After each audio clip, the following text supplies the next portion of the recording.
Good morning, Sir Victor. Good morning, everyone. My name is Christopher Pilapil Jr., your reporter for today. Today, I tackle about the differentiation strategies in Chapter 3. Next page. Differentiation strategies. Differentiation strategies in the context of special and inclusive education. So, differentiation refers to the techniques and methods used to meet the diverse needs of students with varying abilities, backgrounds, and learning styles. So, these strategies are designed to ensure that all students have access to a high quality education that meets their individual needs and helps them to reach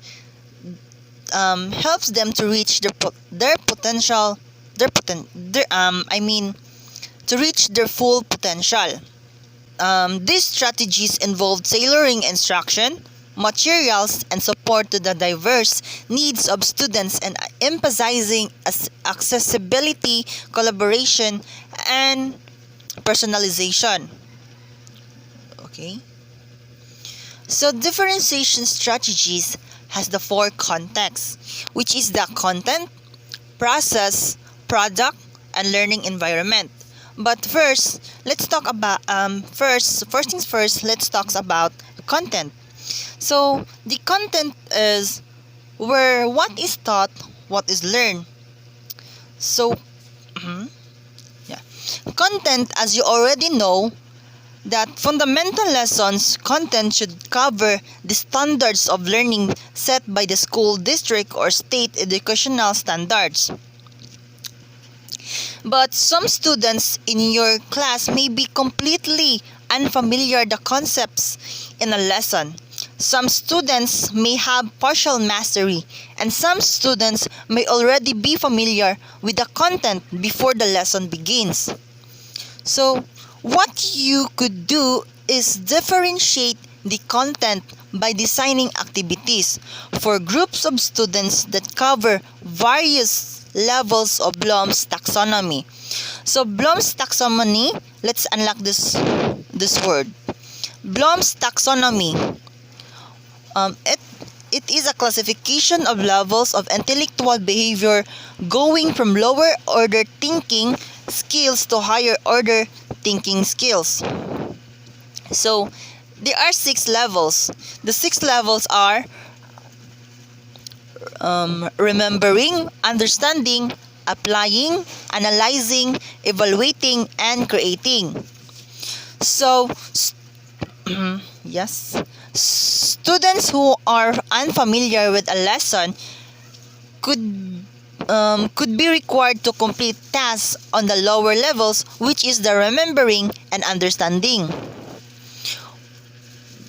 Students with some mastery could be asked to apply and analyze the content, and students who have high levels of mastery could be asked to complete the task in the areas of evaluating and creating. So that is the content. So while in the process is how is taught, how is learned. So the process, each student has a preferred learning style, and successful differentiation includes delivering the material to each style. It could be visual, auditory, and kinesthetic, and others through the words. So, process related method also addresses the fact that not all students required the same amount of support from the teacher, and students could choose to work in pairs, small groups, or individuality. And while some students may benefit from one-on-one interaction with you or the use of classroom aid, others may be able to progress by themselves.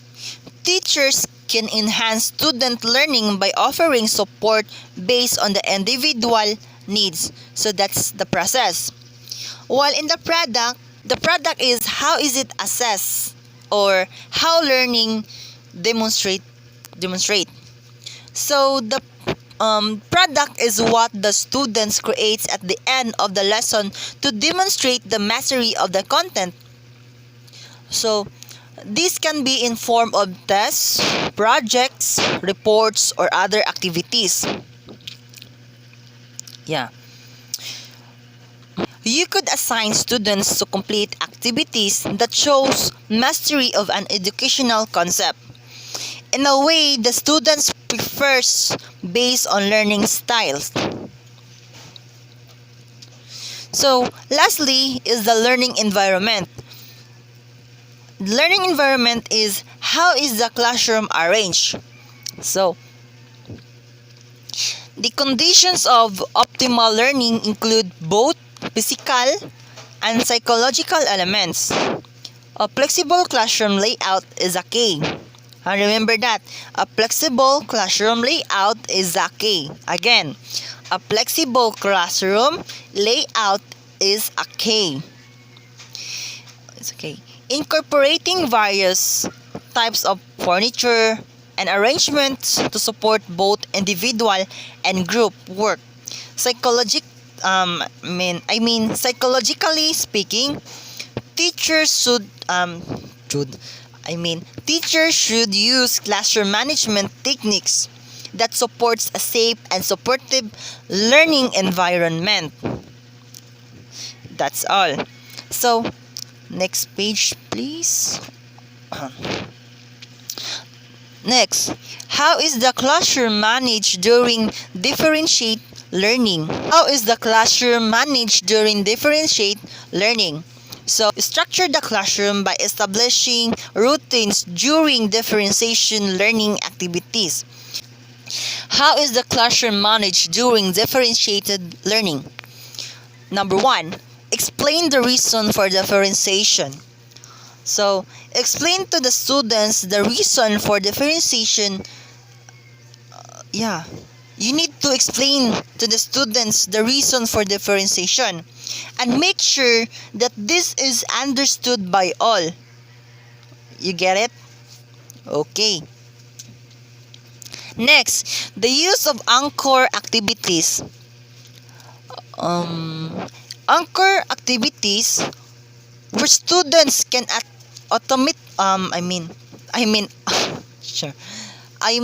automatically work on when completing assigned tasks to maintain a productive work environment and maximize instructional time.